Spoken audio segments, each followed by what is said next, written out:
L'exercice, on va le faire calmement. Après ça, on reste sur le même circuit. Ça va? Je vous montre les circuits. On va commencer par celui-ci. Alors aujourd'hui on a travaillé avec 15 joueurs et donc nous avons commencé la journée en salle de muscu. J'ai pris quand même beaucoup de plaisir et l'entraînement était relativement long et intense, mais c'est parce que pendant des périodes où nous jouons 2 fois par semaine, on n'a pas vraiment de loisir ou en tout cas la possibilité de venir avec toute l'équipe. Ici, descendre et remonter, mes coudes sont serrés. Bien passer les coudes au-dessus. Je viens plutôt en salle avec des petits groupes en pré-entraînement, post-entraînement ou quand des joueurs ne sont pas repris. Mais donc là, c'était quand même l'occasion de remettre une couche au niveau musculaire sans avoir de répercussions sur un match éventuel. Donc on a fait une bonne séance de muscu avec encore un deuxième entraînement programmé cet après-midi, 2 entraînements demain. Donc voilà, une bonne semaine de travail et la semaine prochaine aussi.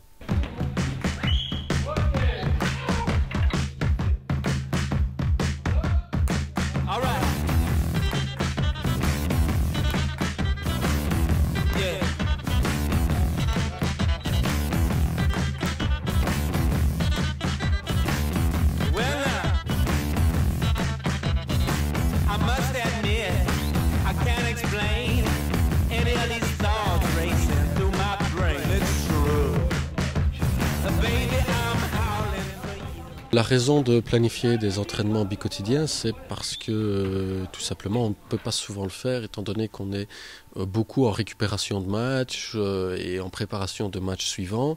Et quand on est pris dans un cycle comme ça de jeu, les joueurs qui jouent beaucoup n'ont pas spécialement d'opportunité de s'entraîner et d'autres ont plus l'opportunité de s'entraîner mais plutôt par petits groupes.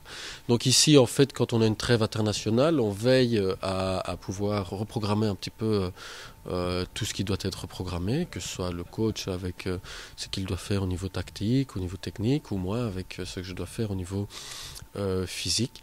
Alors bon, c'est vrai qu'on va mettre 2 jours d'affilée de séances, mais c'est ce qui nous permet également de donner un petit week-end de congé aux joueurs. Chose qu'ils n'ont plus eu depuis quasi la reprise le 17 juin. Alors ça pourrait peut-être faire grincer certaines dents, les résultats sont pas là, ils ont un week-end de congé.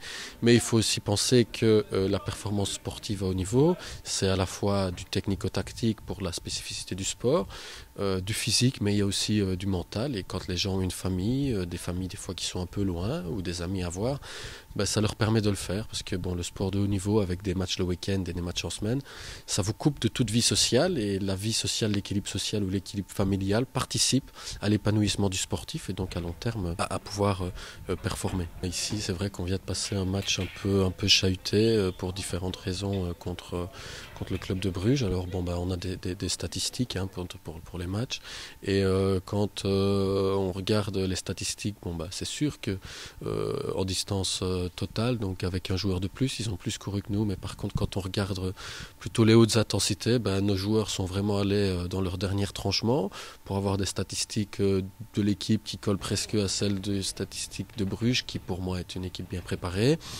Et donc ça veut dire que quelque part, nos joueurs ils ont tout donné, ils sont allés mouiller leur maillot. Et donc oui, je suis quand même relativement satisfait de cette équipe, de cette mentalité. Cette année, on a un groupe qui est quand même pas mal du tout au niveau cohésion, très très très soudé, avec une très bonne ambiance, les gens qui s'encouragent l'un l'autre et donc et surtout très travailleurs. Donc c'est un petit peu du changement parfois par rapport à d'autres années, mais là je pense qu'on est dans une bonne dynamique de travail et c'est déjà quelque chose de très positif, bien que il faut des résultats, je le sais.